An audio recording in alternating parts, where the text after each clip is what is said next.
আসসালামু আলাইকুম ওয়া রাহমাতুল্লাহ। সম্মানিত দর্শক মণ্ডলী, এবারের ভিডিওটি যে বিষয় তৈরি হচ্ছে সেটা বিষয় হলো ঈদে মিলাদুন নবী কি জায়েজ, এটা কি পালন করা জায়েজ, করা যাবে কি, এই বিষয় নিয়ে ভিডিও করছি ইনশাল্লাহ। মূল ভিডিও যাওয়ার আগে আপনাদেরকে ছোট্ট করে একটু কথা বলতে চাই। সম্মানিত দর্শক মণ্ডলী, সকলেই আমার এই ওহির বিধান ইসলামিক মিডিয়া ইউটিউব চ্যানেলটি সাবস্ক্রাইব করবেন, পাশে থাকা বেল আইকন বাটনটি অন করে দিবেন, লাইক কমেন্ট শেয়ার করতে কখনোই ভুলবেন না। অতএব সকলকে বলছি, এই ভিডিওটি টেনে টেনে না দেখে একটু মনোযোগ সহকারে সকলেই ভিডিওটি দেখবেন। ইনশাল্লাহ আশা করছি অনেক কাজে আসবে ইনশাআল্লাহ। সম্মানিত দর্শক, আমরা জেনে থাকি আমাদের এই বাংলাদেশে আগামী বুধবার 12ই রবিউল আউয়াল তারিখে ঈদে মিলাদুন নবী উদযাপিত হতে যাচ্ছে। অনেকেই এইটি পালন করে থাকেন। তো এটা কি আসলে জায়েজ? দেখুন, ঈদে মিলাদুন নবী শব্দটার অর্থ আমরা প্রথমে দেখতে হবে। এই শব্দটার অর্থ কি? অর্থ যে নবী করিম সাল্লাল্লাহু আলাইহি সাল্লামের জন্মের উৎসব। এটি হচ্ছে আপনার মানে আবিধানিক অর্থ হয়ে দাঁড়ায়। আর যদি পারিভাষিক অর্থ বলা যায় যে নির্দিষ্ট সময় অথবা রবিউল মাসের 12 তারিখ মহানবী সাল্লাল্লাহু আলাইহি সাল্লামের যে জীবন বৃত্তান্ত নিয়ে আলোচনা করে বা ব্যানার পোস্টার বানিয়ে মিছিল বা এইসব কিছু করে, এটাকেই তারা মনে করে ঈদে মিলাদুন নবী। তার মানে আমরা কি নবী করিম সাল্লাল্লাহু আলাইহি সাল্লামের জন্মকে বিশ্বাস করি না? অবশ্যই নবী করিম সাল্লাল্লাহু আলাইহি সাল্লামের জন্ম হয়েছেন। আমরা জানি নবী করিম সাল্লাল্লাহু আলাইহি সাল্লাম পৃথিবীতে এসেছেন, আবার মৃত্যুবরণও করেছেন। কিন্তু ঈদে মিলাদুন নবী নামে যে উৎসবটি বাংলাদেশে পালিত হচ্ছে, সেটিকে আজও করা যায়? দেখুন, ঈদে মিলাদুন নবী যে বাক্যটা, এটাই ভুল। কারণ নবী করিম সাল্লাল্লাহু আলাইহি সাল্লাম এরকম নাম কখনো নির্ধারণ করে যান নাই এবং এই দিবসটি পালনও করতে বলেন নাই। অথবা যার জন্ম হয়েছে, নবী করিম সাল্লাল্লাহু আলাইহি সাল্লামের জন্ম হয়েছে, সেই নবী করিম সাল্লাল্লাহু আলাইহি সাল্লামই এই তার এই দিনটি পালন করেন না এইভাবে। প্রতি বছর একবার করে রবিউল মাসে এভাবে উনি পালন করেন নাই। শুধু উনি করেন নাই এবং ওনার সাহাবীরা করেন নাই। স্বলক্ষ সাহাবী ছিলেন, একজনও তা করেননি। এবং নবী করিম সাল্লাল্লাহু আলাইহি সাল্লাম মৃত্যুর পরেও খোলাফায়ে রাশিদিন যারা রয়েছিলেন, 4জন প্রধান খলিফা, যারা প্রায় 30 বছর রাষ্ট্রের দায়িত্ব ছিলেন, রাষ্ট্র পরিচালনা করেছিলেন। এবং হাদিসে আল্লাহর নবী বলেছেন যে আলাইকুম বিসুন্নতি ওয়া সুন্নাতুল খোলাফায়ে রাশিদিন আল মাহদিন। অর্থাৎ রাসূল সাল্লাল্লাহু আলাইহি সাল্লাম বলছেন যে আমার সুন্নত এবং খলিফাদের সুন্নত অথবা খোলাফায়ে রাশিদিনদের সুন্নত, যারা হেদায়েত প্রাপ্ত, তাদের সুন্নতকে তোমরা আঁকড়িয়ে ধরো। রাসূল সাল্লাল্লাহু আলাইহি সাল্লাম করেন নাই, সাহাবীরা করেন নাই, খোলাফায়ে রাশিদিনরা 30 বছর ছিলেন ক্ষমতায়, একদিনও করেনও নাই, করতে বলেন নাই। তার মানে এই দিবসটি সুন্নাতের ভিতরে কোনোভাবেই পড়ে না। এটি পালন করলে অবশ্যই বেদাআত হবে, বেদাআত হবে। আবারও বলছে বেদাআত হবে। রাসূল সাল্লাল্লাহু আলাইহি সাল্লাম বলছেন, মান আমিলা আমালান লাইসা আলাইহি আমরুনা ফাহুয়া রদ্দুন। যে ব্যক্তি কোনো আমল করলো, ওই আমলের কোনো সমর্থন, কোনো অনুমতি ইসলামের ভিতরে নেই, ওইটা প্রত্যাখ্যাত, ওটা বাতিল।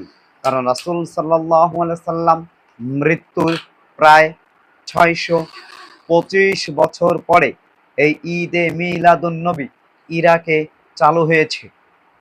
এই ঈদে মিলাদুন নবী কিভাবে সুন্নাত হয়, কিভাবে এটা একটি ইবাদত হয়, কুরআনুল কারিমে সূরা মাইদার 3 নম্বর আয়াতে আল্লাহ তাআলা বলছেন, আল ইয়াউমা আকমালতু লাকুম দীনাকুম ওয়া আতমামতু আলাইকুম নি'মাতি ওয়া রাদিতু লাকুমুল ইসলামা দীনা। আল্লাহ পাক রব্বুল আলামিন বলছেন যে আজকের দিনে ইসলামকে পরিপূর্ণ করে দিলাম, মানে দিনকে পরিপূর্ণ করে দিলাম, এবং এই ইসলামকে তোমাদের জন্য জীবন বিধান হিসাবে আমরা কমপ্লিট করে দিলাম।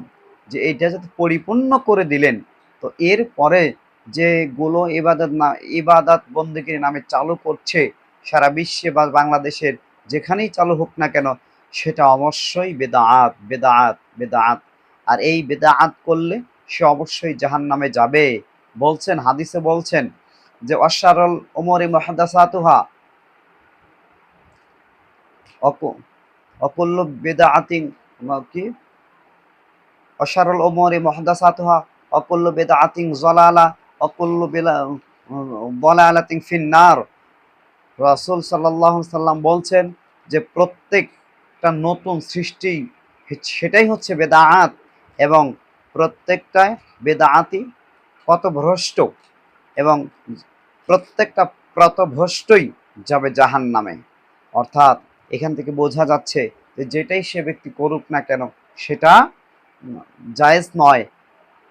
দিনের নামে নতুন কিছু করতে হলে, কোনো ইবাদত করতে হলে রাসূলের অনুমতি লাগবে, রাসূলের তরিকা লাগবে, নতুবা সেটা পালন করা জায়েজ হবে না, সেটা বেদাআত হবে।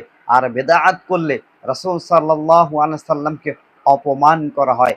রাসূলকে অপমান করে কোনো ইবাদত বন্দেগী কোনোদিন আল্লাহ তাআলা বরদাস্ত করবেন না।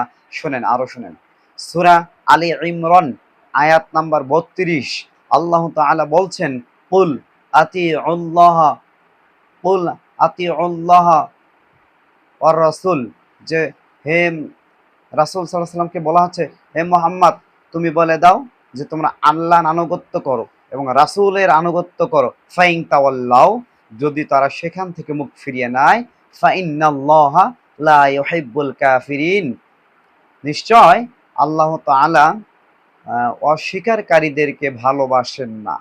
তো আপনি যে কাজটা করছেন, যে রাসূলের তরিকা যদি না হয়, কিভাবে এটা আপনি পালন করতে চাচ্ছেন? সূরা মুহাম্মদ ৩৩ নম্বর আয়াত আল্লাহ তাআলা বলছেন, ইয়া আইয়ুহাল্লাযীনা আমানু আতিউল্লাহ ওয়া রাসূল ও আতিউল্লাহ ওয়া আতিউর রাসূল ওয়া লা তুবতিলু আমালাকুম। আল্লাহ পাক রব্বুল আলামিন বলছেন, হে ঈমানদারগণ, তোমরা আল্লাহ তাআলার আনুগত্য করো এবং রাসূল সাল্লাল্লাহু আলাইহি সাল্লামের আনুগত্য করো, তোমাদের আমলগুলোকে বাতিল করো না। অর্থাৎ রাসূলের তরিকায় আল্লাহ তাআলার আনুগত্য এবং রাসূলের তরিকায় যদি আমল না হয়, বন্দেগী না হয়, সেটা হচ্ছে প্রত্যাখ্যাত, সেটা বাতিল। সেটা হচ্ছে কোরআনের কথা এবং একটা হাদিসও আপনাকে বললাম, যে হাদিসটা বলেছে মিশকাত শরীফে রয়েছে। প্রত্যেকটা মিশকাত শরীফে মাদ্রাসা বোর্ডগুলোতে পড়ানো হয়, সেখানে এই হাদিস রয়েছে, বুখারী মুসলিমে রয়েছে। কেন আপনারা এই হাদিসগুলো মানতে চাচ্ছেন না? এবং সূরা আলী ইমরান ৩১ নম্বর আয়াতে তো সেটাও সব আলেমরা ব্যাখ্যা করে থাকেন, যারা বেদাআতি আলেম তারাও ব্যাখ্যা করে থাকে যে কুল ইন কুনতুম তুহিব্বুনাল্লাহ, তোমরা যদি আল্লাহ তাআলাকে ভালোবাসতে চাও তাহলে রাসূলের আনুগত্য করো। ফাত্তাবিউনি বলা আছে, রাসূলের আনুগত্য করো। ইহবিবকুমুল্লাহ ওয়া ইয়াগফির লাকুম যুনুবাকুম, তাহলে আল্লাহ তাআলা তোমাদেরকে ভালোবাসবেন এবং আল্লাহ রাব্বুল আলামিন তোমাদের গুনাহসমূহকে ক্ষমা করে দিবেন। দেখুন, রাসূলের অনুসরণ করলে আপনি অবশ্যই একটা ফায়দা পাবেন, এতে কোনো ভুল নেই, সেটা কোরআনের আয়াত প্রমাণ করছে। এখন এই যে ১২ই রবিউল আউয়াল যেটা আমরা পালন করছি, সেটা কি কেমনে এটা আপনি জায়েজ বলবেন? কারণ রাসূল সাল্লাল্লাহু আলাইহি ওয়াসাল্লাম বুখারী মুসলিমের হাদিসে বলেছেন, আমার জন্ম হয়েছে রবিউল আউয়াল মাসে সোমবারে, কিন্তু ১২ই রবিউল আউয়াল যে ডেট ফিক্সড কে করলো? এটা ঐতিহাসিক যারা, তারা বলছেন যে সোমবার ঠিক রাখতে গেলে রবিউল আউয়াল মাসের এই যে ডেট ১২ তারিখ, সেটা ১২ তারিখ, কেউ বলেছে ১২ তারিখ, কেউ বলেছেন ৮ তারিখ, কেউ বলেছেন ৯ তারিখ, কেউ বলেছে ১৭ তারিখ, এরকম একটা দ্বিধা। তো রাসূল সাল্লাল্লাহু আলাইহি ওয়াসাল্লাম যেহেতু বলেছেন যে আমার জন্ম রবিউল আউয়াল মাসেই হয়েছে এবং সোমবার হয়েছে, তাহলে সেই সোমবারে রাসূল সাল্লাম কি করতেন? রাসূল রাসূল সাল্লাল্লাহু আলাইহি সাল্লাম তো এই বছর মানে প্রতি বছর আসলেই ১২ই রবিউল আউয়াল মাসে মানে এই দিনটাতে ১২ই রবিউল আউয়াল যে দিবস, এই দিনে এসে এইভাবে ব্যানার নিয়ে, পোস্টার নিয়ে মিছিল করেন নাই। এইভাবে আ মানে খিচুড়ি, পোলাও খান নাই। তো উনি কি করেছেন?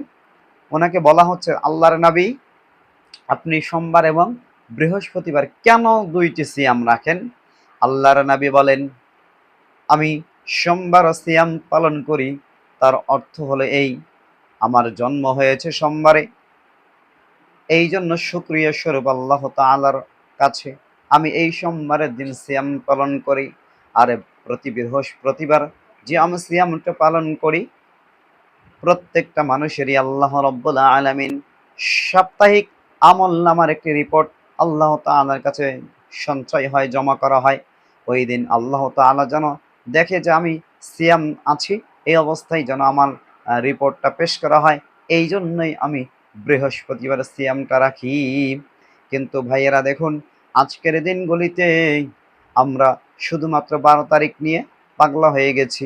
কারণ রাসূল সাল্লাল্লাহু আলাইহি সাল্লাম সপ্তাহে প্রতি সোমবারে একটা করে সিয়াম রেখেছে রাসূলের জন্মদিনের শুকরিয়া আদায় করার জন্য। ও রাসূলের প্রেমিক ভাইয়েরা, আপনাদের উচিত প্রতি সোমবার একটা করে সিয়াম রাখার জন্য। আপনারা এটা কেন রাখতে পারেন না? এইটা তো রাখতে পারেন না, কারণ আপনারা চান শুধু শর্ট করে সবকিছু মেরে দেওয়ার জন্য। যেমন প্রত্যেকটা ক্ষেত্রেই দোয়া রয়েছে। আপনি যেই কাজ করবেন না কেন, প্রত্যেকটা ক্ষেত্রে দোয়া রয়েছে। বিবাহ যখন বিবাহের অনুষ্ঠান হচ্ছে, বিবাহ পড়ানো হয়, বর এবং কনের জন্য নির্দিষ্ট দোয়া রয়েছে। সেই দোয়া বাদ দিয়ে আমরা আবার সম্মিলিত মোনাজাত করছি, আমরা এইভাবে দোয়াটা করছি।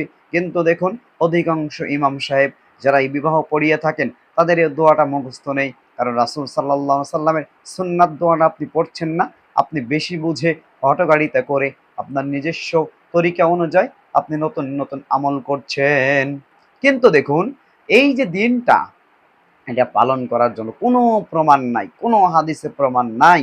এবং আমি তো বললাম, সাহাবীরা, খোলাফায়ে রাশিদিন, আল্লাহর নবীর কোনো আমল নেই, তাবেঈদের কোনো আমল নেই। অতএব এটা জায়েজ নয়। এবং যারা এই দিবসটি পালন করছে, তারা কি সকলেই দাবি করছে আমি হানাফি মাযহাবের অনুসারী।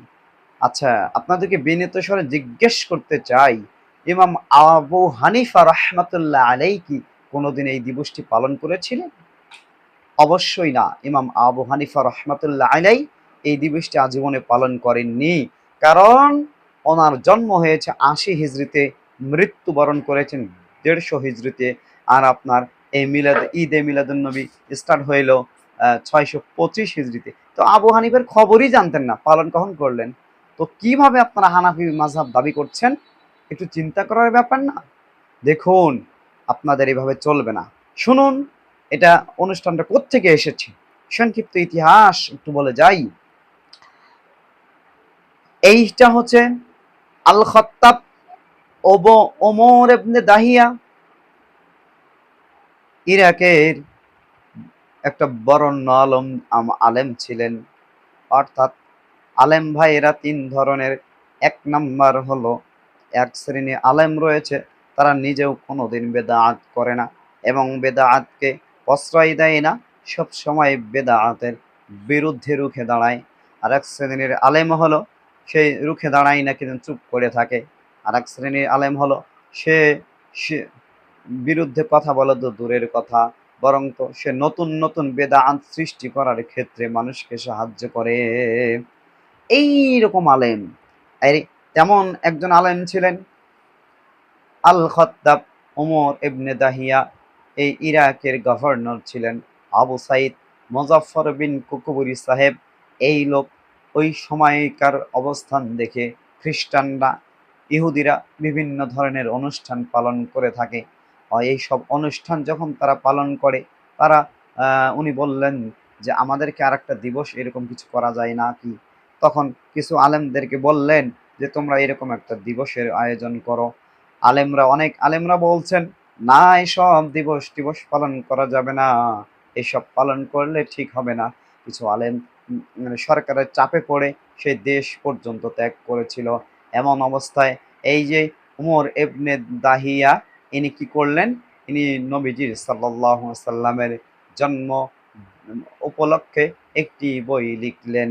সেই বইটির নাম হলো আত-তানবীর ফি মাউলুদিন বাশির ওয়া আন-নাজির। এই বইটি লিখে যে গভর্নরের কাছে জমা করলেন, আবু সাইদ মুজাফফর বিন কুকুবুরি সাহেবের কাছে দিলেন এবং সরকার তাকে 1000 স্বর্ণ মুদ্রা পুরস্কৃত করলেন। এই পুরস্কৃত করা দেখে বাকি যেসব বিদআতি ছোটখাটো আলেম ছিল তারা একটু নরম হতে শুরু করলো। এই কি ওমর ইবনে দাহিয়া এত কিছু পেল, আমরা কি ঘোড়ার ডিম করলাম?